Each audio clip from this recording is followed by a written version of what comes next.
싶으신 것 같은데요. 그렇습니다. 지금 현재 자유민주주의와 국정은 배치되는 것이다. 오히려 검정이 자율과 다양성을 존중하는 것이다. 이렇게 말씀을 하셨는데 이 부분은 일견 외피는 그렇습니다. 검정제도가 가지고 있는 장점은 그야말로 출판사들이 자유롭게 집필을 하고 그리고 그것을 일선 학교와 학생들이 선택하는 과정에서 선택받기 위한 경쟁이 이루어지고 질의 경쟁이 일어나고 이렇게만 되었으면 얼마나 좋았겠습니까? 그런데 문제는 검정 교과서가 지금 이제 고등학교의 경우 8종 교과서인데 7종 거의 다라고 할 수 있는 숫자에서 일관되게 나타나고 있는 게 반대한민국 사관입니다. 그리고 산업화와 민주화의 기술에 있어서의 균형 상실이고 대한민국과 북한과의 관계에 있어서 어찌 보면 북한을 넌지시 편들고 대한민국의 과는 과하게 부풀리고 이렇게 하는 그런 일관된 태도를 보이고 있습니다. 더더군다나 우리가 모두 기억하지만 교학사 교과서 채택방해 사건 이것은 명백히 우리의 교과서 제공자 그러니까 공급자죠. 시장의 공급자들 그리고 생산해내는 사람과 중간에 전달하는 조직과 여론을 형성하는 조직이 얼마나 공고한 담합을 하고 있는지를 여실히 보여준 사건입니다. 그럼에도 불구하고 외피를 검정 민주화. 네? 어떤 방해 사건이라고? 어떤? 방해 사건을 구체적으로 교학사 교과서 채택 방해 사건이 있습니다. 2013년, 2014년 넘어갈 때 그나마 교학사 교과서가 100점짜리다라는 말씀을 드리려는 것이 아니라 그나마 대한민국의 긍정적인 역사관으로 서술된 교과서가 만들어지자 제일 처음은 내용을 왜곡해서 퍼뜨렸습니다. 교과서가 공개되기도 전에 독립운동가를 깡패로 묘사를 하고 있다든지 이런 식의 그 왜곡을 했고 그 다음에는 그럼에도 불구하고 채택한 학교에 대해서 정말 학교 앞에 가서 시위를 하고 동문들을 동원하고 이런 식으로 또 일부 교사 집단이 움직이고 이런 식으로 해서 결국에 채택했던 학교들이 두 손 두 발을 들고 채택을 철회해서 지금 현재 단 한 곳의 학교만 교학사 교과서를 채택하고 있는 이 상황. 이럼에도 불구하고 그 과정에 앞장서셨거나 이것을 묵인하셨던 분들이 검정이라는 것을 고수해야 된다라는 이유로 다양성과 자율, 시장을 드실 수 있는지 그것은 제가 오히려 반문하고 싶은 그런 대목입니다. 일주일 안에 평양을 석권한다고 해놓고 이게 무슨 말이냐. 저는 이 글을 보면서요. 제가 오늘 학부모 입장에서 질문을 많이 드려야 될 것 같은데 이 글을 보면서 역사적 사실을 기술하면서 특히 이게 약간 감성적인 에세이 같은 느낌을 받았단 말이죠. 일기입니다. 일기죠. 그러니까 일기문을 이렇게 역사 교과서에 쓴다는 것이 바람직한가 하는 안네 프랑크의 일기는 중요한 사료로 쓰입니다. 교과서에서. 그러면 왜냐하면 이것은 6.25라는 것은 구조적인 문제지 않습니까? 이 구조적인 문제에서 실제 피난을 못 갔던 분이 느꼈던 역사적 심정이 일기가 출판이 되었고 많이 읽은 책이에요. 이 책에서 핵심은 뭐냐면 일기는 교과서로 쓴 게 아니라 교과서의 어떤 하나의 탐구 주제 중에 하나로서 늘 씁니다. 우리가 아는 여러 가지 일기들이 많이 되고 있잖아요. 근데 핵심은 뭐냐?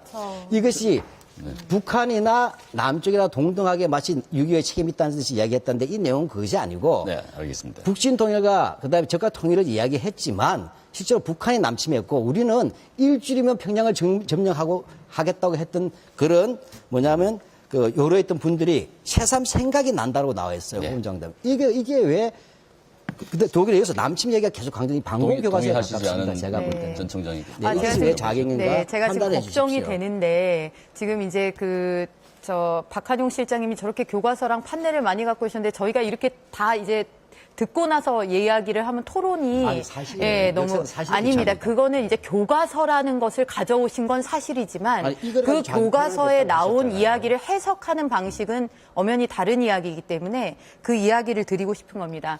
안네 프랑크의 일기는 중요한 사료가 맞습니다. 홀로코스트를 증언하는 굉장히 중요한 자료죠. 그렇지만 우리나라가 지금 현재도 세계 유일의 분단국 하에서 남북이 대치 중인 상황에서 6.25라는 것을 규정하는 그 수많은 사료들 중에 그렇게 감성적인 것을 실는 것이 과연 교과서의 질을 놓고 봤을 때 꼭 그랬어야 하는가라는 거는 아마 여러분들의 다른 판단이 있으실 것 같고요. 그리고 지금 현재 이제 6.25에 대한 이야기를 하면서 아니 여기 남침이라고 엄연히 잘 돼 있지 않느냐 아니냐 이렇게 지금 말씀을 하시는데 자, 그 앞에 그 내용들을 보셔야 합니다. 대한민국의 건국과 그리고 이 해방 이후에 이제 미군정 이런 것들을 설명하는 과정에 있어서 교과서의 기술 태도들이 어떻느냐.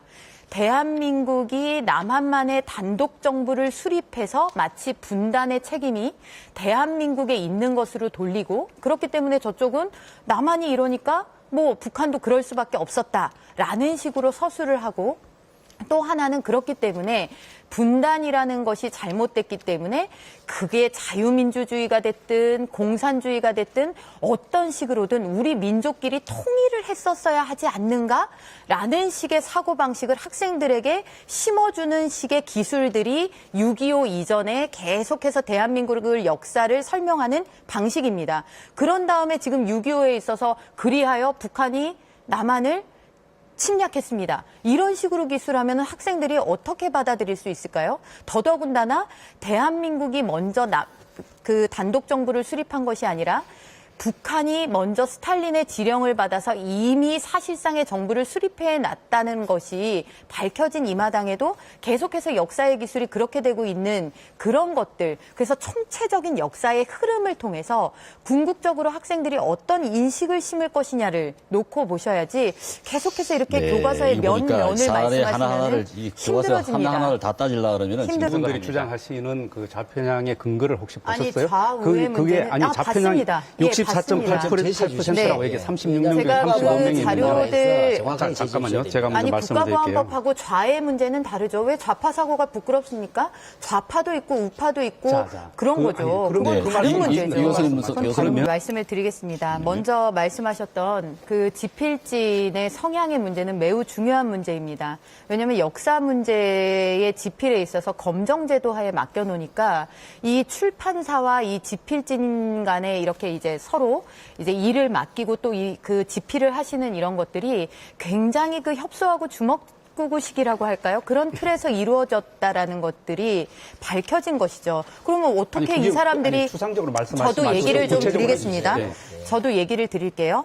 자, 민족문제연구소, 역사문제연구소 전교조 또는 어떤 그 특정 매체들의 이제 기고를 하거나 뭐 거기에 기자로 활동하신 분들을 좌성향으로 이제 분류한 것으로 제가 그 자료를 보았습니다. 그러면 이런 분들을 좌성향으로 분류했다. 많은 시청자분들이 그럼 이분들이 좌가 아니면 뭐였나라고 생각하실 겁니다. 그런데 이건 그렇습니다. 아니 좌라는 것이 그렇게 왜 듣는 순간마다 왜 그렇게 이분들한테는 펄쩍될 일인지 그게 저는 한 가지가 더 궁금하고요.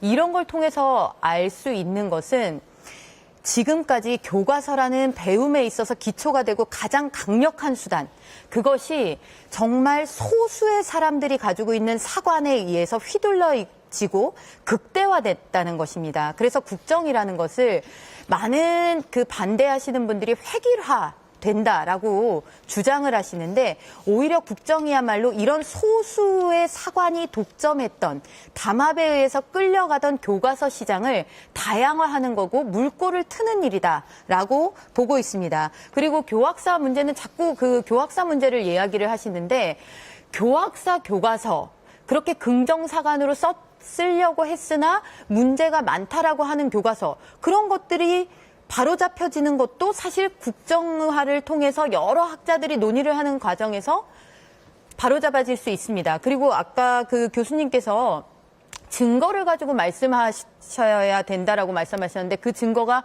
채택방해 여부에 대한 증거를 말씀하시는 겁니까? 교학사 교과서 채택방해가 없었다라는 주장을 하시는 겁니까? 아까 제가 그 근거를 갖고 얘기하라고 말씀하시라고 한 것은 어떤 말씀이시죠? 집필자들하고 출판사들 간에 무슨 뭐 협소한 주먹구구식의 작업이 이루어졌다라고 얘기했어요. 수치가 말하는 거 아닙니까? 주먹구구라는 게 뭐가 아니, 주먹구구예요? 현대사 36명 집필진 중에 31분이 특정한 어떤 민족문제연구소, 역사문제연구소, 전교조 뭐 이런 쪽에서 활동하시는 분들끼리 하시고 또 있습니다. 중복집필자 문제도 있지 않습니까? 중복집필자. 심지어 어떤 분들은 3종의 교과서를 집필하시는 분도 있습니다.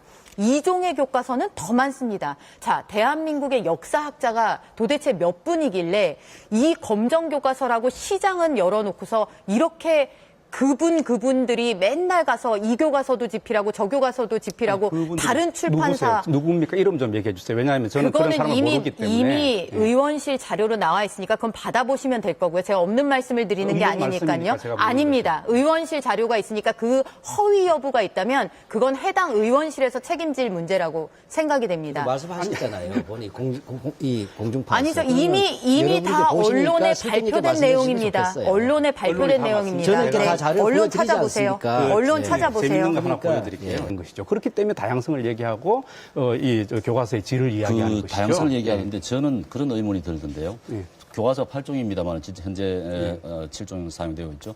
그런데 한 학교에 한 교과서를 택할 거 아닙니까? 그러면 그 학생은 한 교과서만 배우는 거라니까. 그렇죠. 예. 그럼 그 다양성이 있다고 보는 건 아니죠. 좀 사회 지나친 거 전반으로 아닙니까? 봐야 되죠. 예를 들면 그러니까 여러 개의 교과서를 다 배우면 모르겠는데 어쨌든 한 학생은 그 학교가 택한 한 교과서를 배우는 거예요. 당연히 그렇죠. 네, 그렇게 말고 말씀 드릴게요. 실수가 있냐 네. 장담하는 그것을 약속을 꼭 해주셔야 됩니다. 자, 지금 지금 보여주신 자료 말이죠. 박한용 실장님 그 보여주신 그 초등학교 그 국정교과서 오류 사례를 검토하신데도 민간이시죠. 그러니까 아니, 민간 학자들입니다, 이건. 그쵸, 그러니까 학회가 있습니다. 학자인데 그러니까 학회 같은 데서 하신 공무원이 거잖아요. 아닙니다. 네, 죄송합니다. 자, 교사, 교수입니다. 그래서 예. 이제 그분들의 관점에서 민간이 이제 하지 말고 학자라고 해주세요.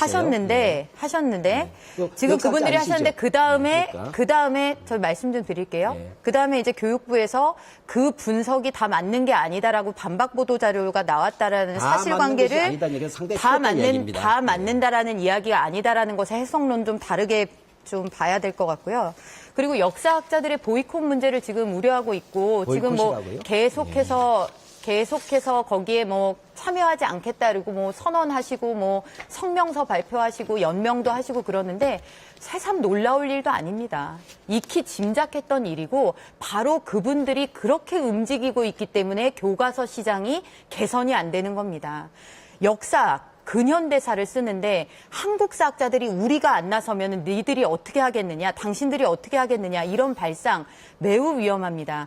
대한민국의 근현대사를 학생들이 제대로 이해하려면 대한민국의 근현대가 진행되는 동안에 세계사는 어떠했는지, 경제는 어떠했는지, 문화는 어떠했는지에 대해서 학생들이 굉장히 다양하게 횡으로 종으로 다양하게 이해를 해야 합니다. 그런데 지금은 아까 역사교과서 지필진의 문제도 이야기를 했지만 역사교과서, 근현대사 교과서는 우리가 할 수밖에 없다라는 굉장히 강한 그 세계가 이미 형성돼 있습니다. 이걸 경제학에서는 시장 실패라고 합니다. 시장 실패는 정부가 개입을 해야 되는 상황이라고 경제학 원론에서도 가르치고 있습니다. 그런데 이런 거를 놓고서 역사학자들이 이런 건 반대하고 있다. 이런 게 지금 이 역사 교과서의 질을 높이는 거. 제대로 된 교과서를 만들자라는 거. 아까 자꾸 좌우 문제 얘기하자고 하지 말자고 하셨는데 저도 동감입니다. 자, 좌우 문제 얘기를 하면 안 됩니다. 이거는 역사 교과서의 질을 높이는 문제입니다. 사실관계를 분명히 해주고 그 시기를 학생들이 올바로 볼 수 있는 저변을 넓혀주고 시야를 틔워주는 역사 교과서의 질을 높이는 문제인데 그거를 질을 높이는 길로 가자고 하니까 역사학자들이 보이콧한다. 우리는 참여하지 않겠다라고 저 얘기 좀 더 드리겠습니다. 이렇게 이야기하시는 분들이라면 자, 아까 국사편찬위원회에는 뭘 했느냐, 이렇게 교과서가 이렇게 문제될 때 60년, 70년 다 나오는데 뭐 했느냐, 이렇게 얘기하셨는데, 자, 지금 반대하시는 그 원로 역사학자님들, 뭐 국사학자 그런 분들, 자, 대한민국의 역사 교육이 이렇게 됐을 때 본인들이 가르친 제자 또 길러낸 선생님들, 자, 교단에 서실 때 그분들이 진정으로 대한민국의 역사 교육을 우려하면서 단 한 말씀이라도 하셨는지 정말 궁금합니다. 그리고 딱 하나만 더 말씀드리겠습니다. 자, 국정교과서 해보니까 나도 국정 때 배웠는데 국정이 별로더라. 이건 전체주의로 가는 것이다. 그게 전체주의로 간다. 지금 현재 대한민국 2015년의 국정 논의와 1970년도의 국정 논의를 동일시해서 국정을 이야기하신다 그러면 대한민국의 민주화의 공을 가장 앞서서 내세우셨던 진보 진영의 학자들 그리고 애쓰셨던 분들이 스스로 공을 허무는 거예요. 지금이 어느 시대인데 40년 전의 국정 논의를 지금 똑같이 벌어질 것이다라고 이야기를 그렇게 하실 수가 있습니까?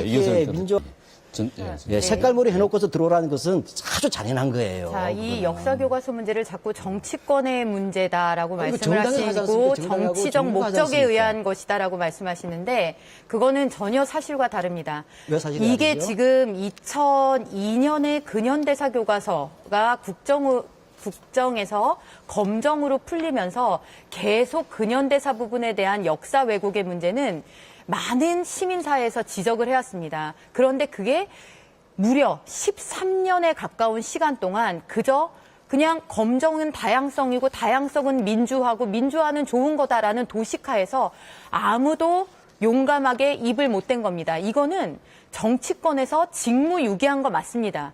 그런데 지금 와서 하는 것을 가지고 정치적 의도가 있다라고 몰아가신다면 자, 그러면 제가 다르게 바꿔서 한번 말씀을 해보겠습니다. 자, 새롭게 추진되는 이 역사 교과서를 독재미와 유신 찬양이라고 이제 야권에서도 프레임을 붙이고 낙인을 찍더라고요. 자, 그러면 역사 교과서가 학생들에게 자꾸 패배주의를 심고 북한을 넌지시 편들고 산업화와 민주화의 균형 있는 서술을 결여하면서 이 교과서로 학생들이 배울 경우에는 정말 내가 기업을 읽어서 많은 고용을 창출하거나 세계에 뻗어나가서 대한민국을 알리고 싶다거나 이런 마음이 들지 않는 그런 교육을 받게 된다라고 모든 학부모들과 정말 여러 국민들이 걱정을 하는데 그때 대통령이 혹은 집권 여당이 지금 우리가 얘기하면 아버지와 딸의 관계가 있으니까 나는 지금 이 시점에서 내가 얘기하면 안 될 것 같아 라고 생각을 해야 됩니까? 이런 거야말로 정치적인 겁니다.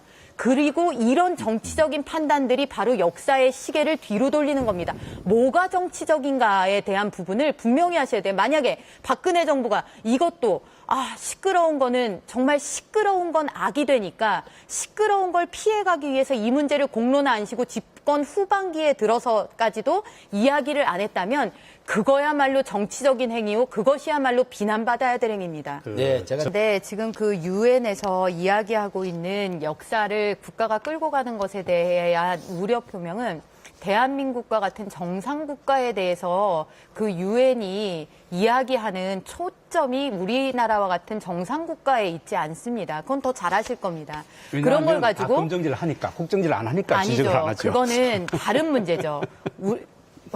저는 별로 안 웃긴데 자꾸 웃으시니.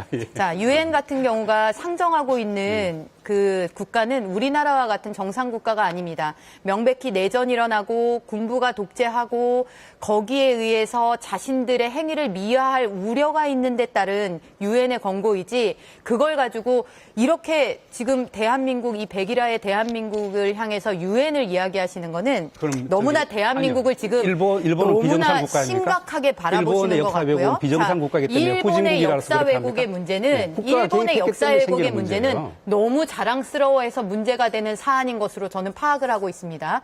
그렇죠?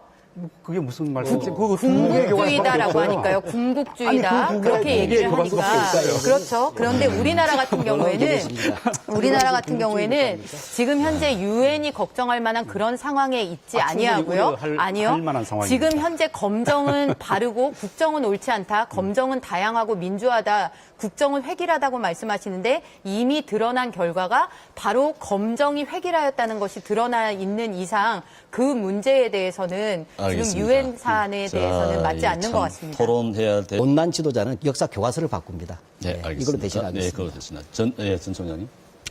지금 이 문제는 결국 학부모, 학생, 학교, 대한민국의 미래를 위해서 역사 교육의 질을 높이자는 문제입니다. 이것은 그렇기 때문에 정치적인 문제 혹은 이념 논쟁으로 휩쓸려가서 또다시 뭔가 역사의 진실을 표결에 붙여서 좌다섯, 우다섯 이런 식으로 해서 모여가지고 표결하는 방식으로 진행되어서는 절대 안 되는 사안입니다. 그리고 국정화에 있어서 올바른 역사 교과서에 있어서 가장 중요한 것은 소수의 학자들, 그들만의 사관 속에서 매장되어 있던 대한민국의 긍정적 역사, 그리고 건국의 기적, 그리고 번영의 역사, 이런 것들을 학생들에게 바로 알려주기 위한 어떤 최고의 그런 방책이다. 이렇게 보입니다. 그래서 이 문제는 결코 늦출 수 없고 반드시 이뤄내야 하는 그런 문제다라는 점을 다시 한번 강조드립니다. 네, 이 교수님.